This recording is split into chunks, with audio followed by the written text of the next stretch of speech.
Complete works of Swami Vivekananda, Volume 3, Section 4, Address at the Rameswaram Temple on Real Worship. Address at the Rameswaram Temple on Real Worship. A visit was subsequently paid to the Rameswaram Temple, where Swami was asked to address a few words to the people who had assembled there. This he did in the following terms: It is in love that religion exists, and not in ceremony, in a pure and sincere love in the heart. Unless a man is pure in body and mind, his coming into the temple and worshipping Shiva is useless. The prayer of those that are pure in mind and body will be answered by Shiva, and those that are impure and yet try to reach the religion and yet try to teach the religion to others will fail in the end. External worship is only a symbol of internal worship, but internal worship and purity are the real things. Without them, external worship would be of no avail.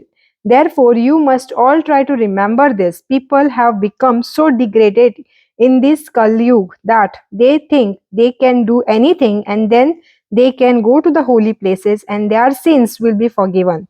If a man goes with an impure mind into the temple, he adds to the sin that he had already and goes home a worse man than when he left it. Tirtha, place of pilgrimage, is a place which is full of holy things and holy men. But if holy people live in certain place and if there is no temple there, even that is a tirtha. If unholy people live in a place where there is hundreds of temples, the tirth has vanished from that place. And it is most difficult to live in a tirtha. For if a sin is committed in any ordinary place, it is easy to remove, but the sin committed in a tirtha cannot be removed. This is the gist of all worship, to be pure and to do good to others. He who sees Shiva in the poor, in the weak, and in the diseased really worships Shiva, and if he sees Shiva only in the images, his worship is but preliminary. He who has served and helped one poor man sees Shiva in him without thinking of his caste or creed or race or anything. With him, Shiva is more pleased than with the man who sees him only in temples. A rich man had a garden and two gardeners.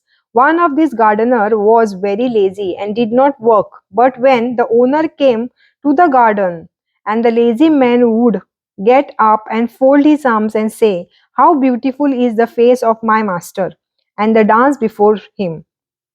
The other gardener would not talk much, but would work hard and produce all sorts of fruits and vegetables which he would try or carry on his head to his master who lived a long way off. Of these two gardeners, which would be the more beloved of his master? Shiva is that master, and this world is his garden. And there are two sort of gardeners here: the one who is lazy, hypocritical, and does not nothing, does not do anything, only talking about Shiva's beautiful eyes, nose, and other features, and the other who is taking care of Shiva's children. All those are poor, weak, all animals, and all his creations. Which of these would be the more beloved to Shiva? Certainly, he that serves his children. He who wants to serve the father must serve the child first. He who wants to serve the Shiva must serve his children first, must serve all the creatures in this world first. It is said in the Shastra that those who serve the servant of God are his greatest servant. So you will bear this in mind. Let us tell you again that you must be pure and help anyone who comes to you as much as lies in your power, and this is a good karma. But the power of this, the heart becomes pure, Chitta Shuddha, and then Shiva, who is residing in everyone, will become manifest. He is always in the heart of everyone. If there is dirt, dust on the mirror, we cannot see our image. So, ignorance and wickedness are the dirt and dust that are on the mirror of our hearts. Selfishness is the chief sin, thinking of ourselves first.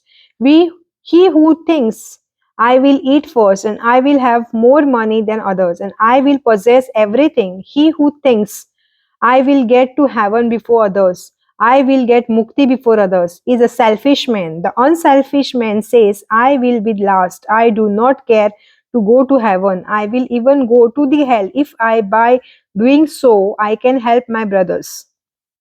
This unselfishness is a test of religion. He who has more of this unselfishness is more spiritual and nearer to Shiva.